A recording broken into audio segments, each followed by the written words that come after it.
Oke guys, kembali lagi ke channelnya aku, Bobby Rahman. Nah, kembali lagi di acara aku, The Bunian Misteri.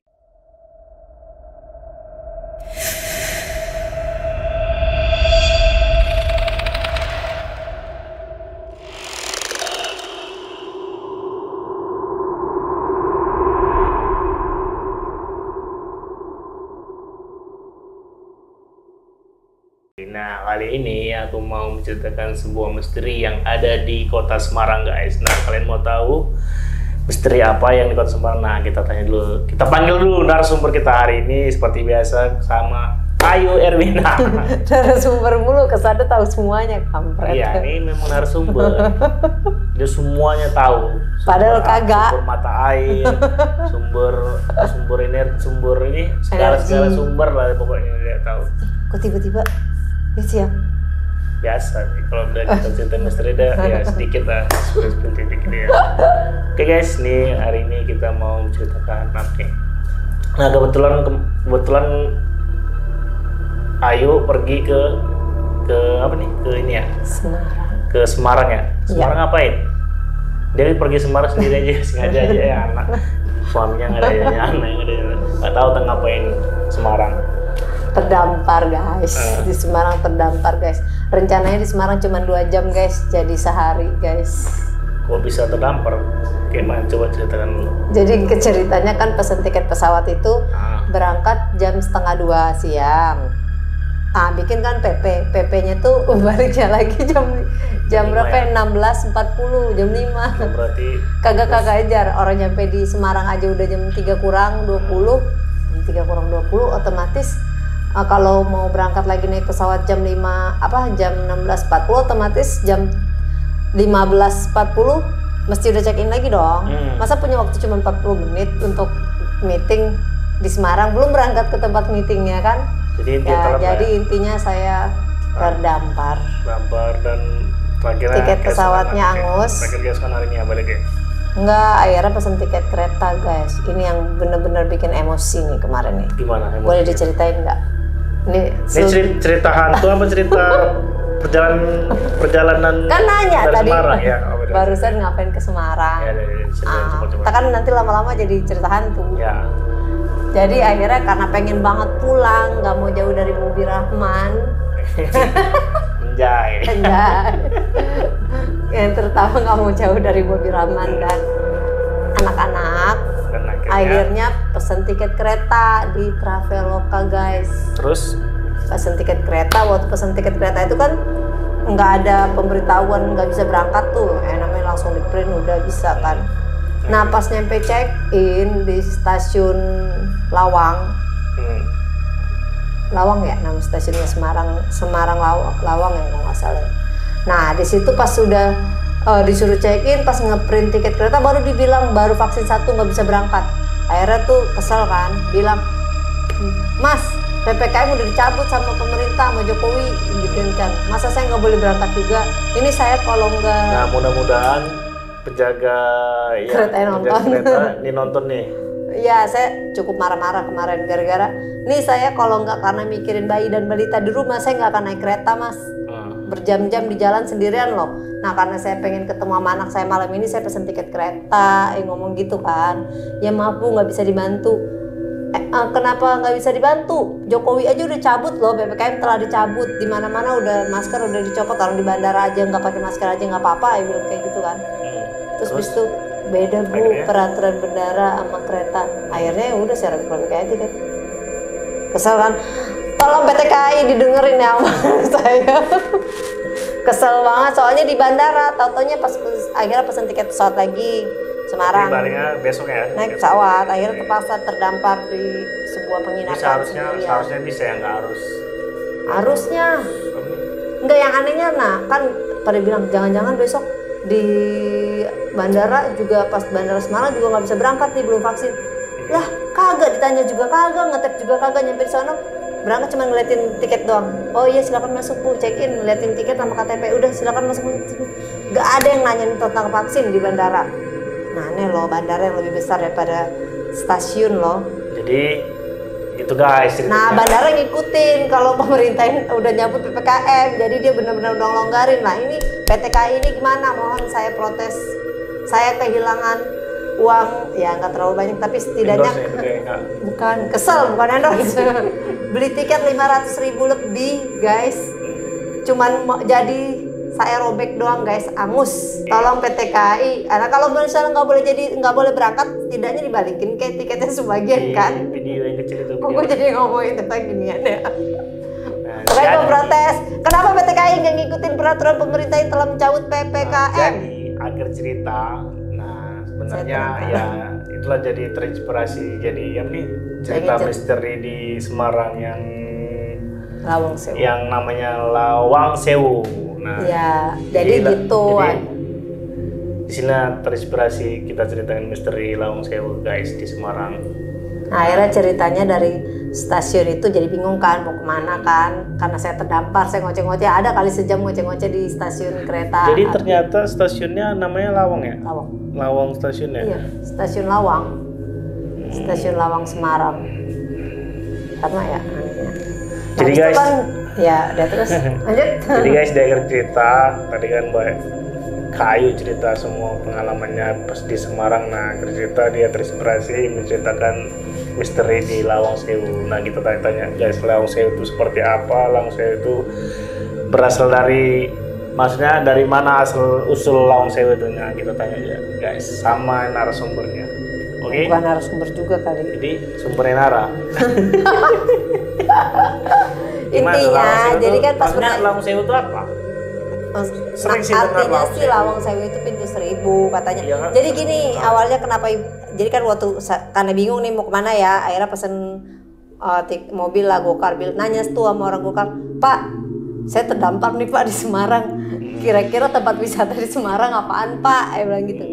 Yang paling terkenal sih Neng, Lawang Sewu. Oh, iya. Lawang Sewu sama Taman Lawang. Taman Lawang mah di Jakarta tuh. Yang banyak itu. Abang ini suka situ deh. Taman Lawang deh. Apa kalau udah habis abang amir-amir?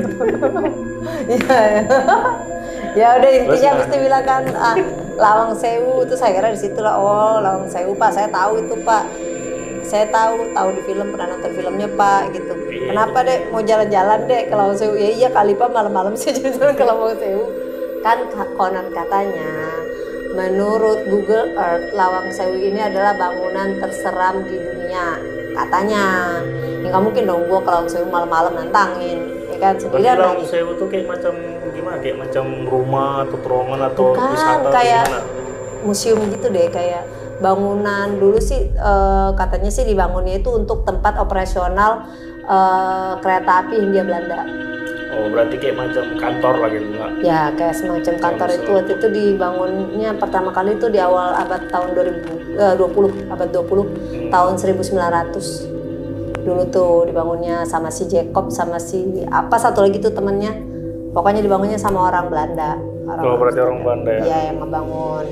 Nah katanya kenapa dia menjadi angker, dengar-dengar cerita dari orang sekitar ya di orang Semarang, katanya dulu pernah terjadi pada ada Perang Dunia Kedua, pernah terjadi pemerkosaan 20 noni Belanda. Noni itu apa? Noni itu kayak nona lah, panggilan untuk gadis. Noni itu bukannya ini? Noni itu panggilan apa tuh? Orang kayak apa? None, abang none. Yang sama lah intinya kalau orang Belanda itu perempuannya dipanggilnya noni. Itu bahasa Belanda ya berarti ya? Nggak tahu dah orang, aku nggak tahu bahasa Belanda, nggak tahu panggilan orang Indonesia untuk manusia Belanda yang gitu. Kan orang Belanda apa? Iya dipanggil pokoknya orang noni. Kalau orang Belanda, cewek Belanda dipanggil noni Belanda. Nah jadi katanya tuh ada 20 noni yang diperkosa waktu itu sama tentara Jepang. Oh bukan Belanda? Masa iya Belanda memperkosa Belanda juga? Ah ngaco. Maksudnya noni ini orang Belanda? Iya, jadi kan ini bangunan ini kan dibangunnya tahun 1900 sebelum Jepang menjajah Indonesia. Orang Belanda, Belanda dulu yang ngebangun. Ini orang Belanda, iya Belanda. Terus? Nah diperkosanya itu di Lawang Sewu ini. Perkosa orang Jepang. Orang Jepang, tentara Jepang pada Perang Dunia Kedua.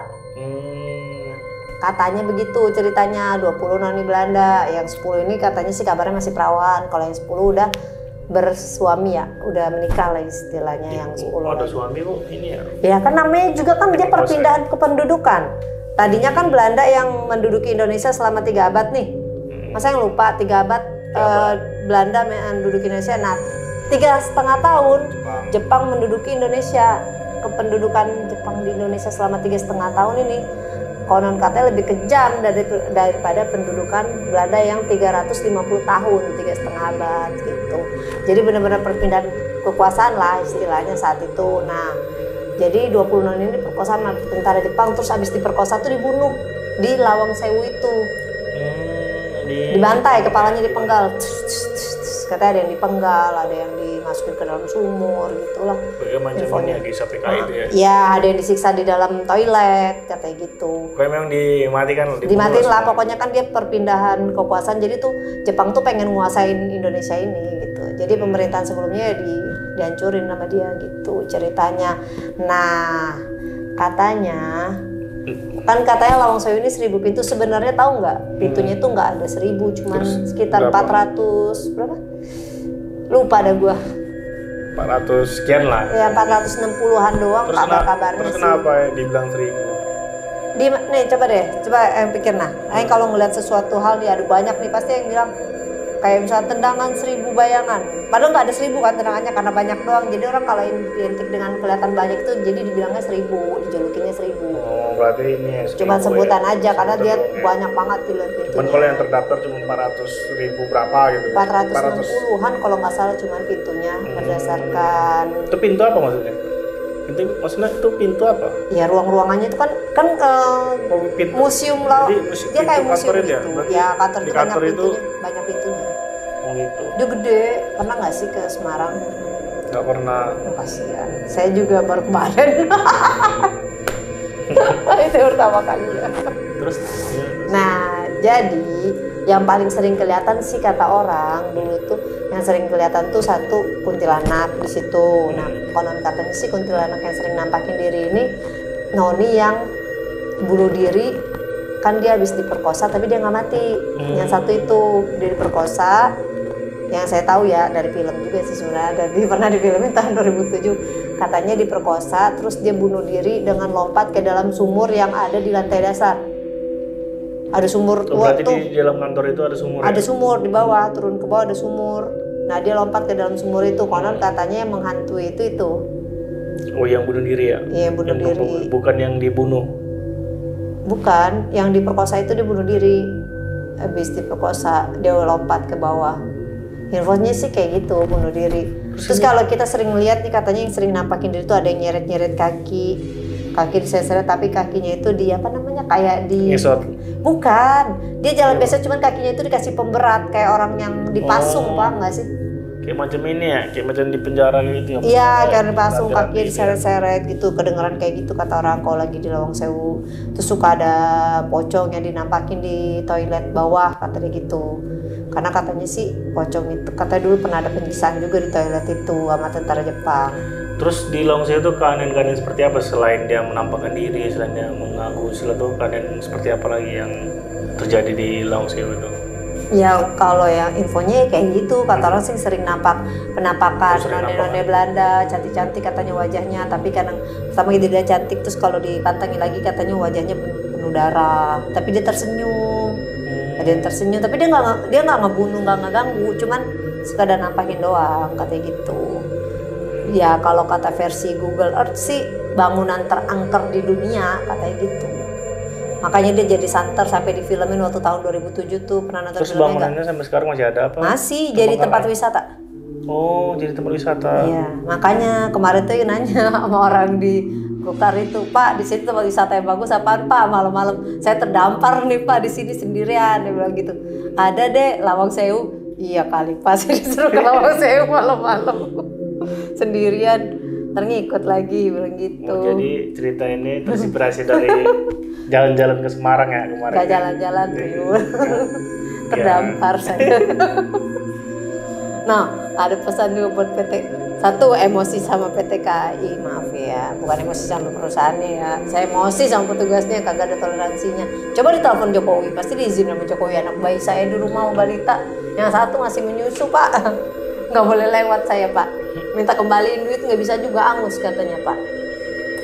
Nah anehnya kata orang Golkar, masa kemarin bisa kok katanya gitu. Permainan ya nggak tahu. Rezeki dia gitu. Ya, ikhlasin aja, semoga segala sesuatu yang kita ikhlasin. Nah kalau pengen tahu kanker Lawang Sewu, ayo ke sana yuk. Iya, udah intinya kayak gitu. Kalau pengen tahu tentang keanehan Lawang Sewu, kalau pengen ngerasain kemistisannya, datang aja ke kota Semarang. Di film Lawang Sewu itu gimana cerita di filmnya? Kalau filmnya tahun 2007 itu katanya ada anak SMA. Film itu hampir sama, cuman ya? Waktu itu katanya kalau di filmnya sih ceritanya anak SMA lagi. Nah jadi gini nih, Lawang Sewu ini cerita misteri kisah nyata atau gimana nih kalau ditelusuri? Kalau kejadian yang pemerkosaan tahun 2000 perang dunia kedua itu katanya emang benar terjadi pembunuhan, kan kita tahu sendiri lah yang waktu itu kayak mana. Maaf ya, kita berarti bukan nih keluar dari topik nih, out of topic ya.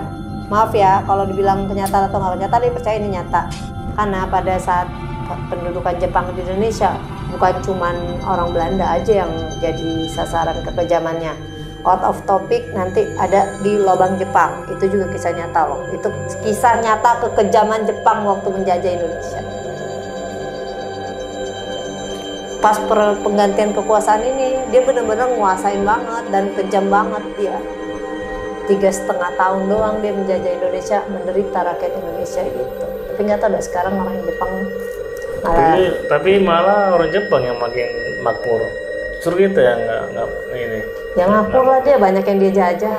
Jadi guys, kita cerita misteri ini terinspirasi dari Ayu yang sudah jalan-jalan di Semarang.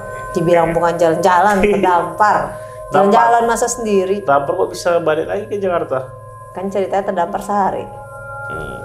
Udah gitu numpang lagi nginep. Jadi guys, buat kalian yang mau video misteri atau video misteri kalian mau ceritakan, boleh kalian komen di kolom komentar di video ini. Nah, siapa tahu ada yang mau berbagi cerita kisah misterinya, kisah nyatanya. Nih, itu komen di bawah ini atau kalian bisa ngeliat di suasana di sini atau gimana? Komen juga. Guys. Oke guys. Maaf ya itu semuanya itu. Sampai di sini dulu video misteri di Bunian kali ini. Saksikan aku di Bunian berikutnya. Oke, bye bye.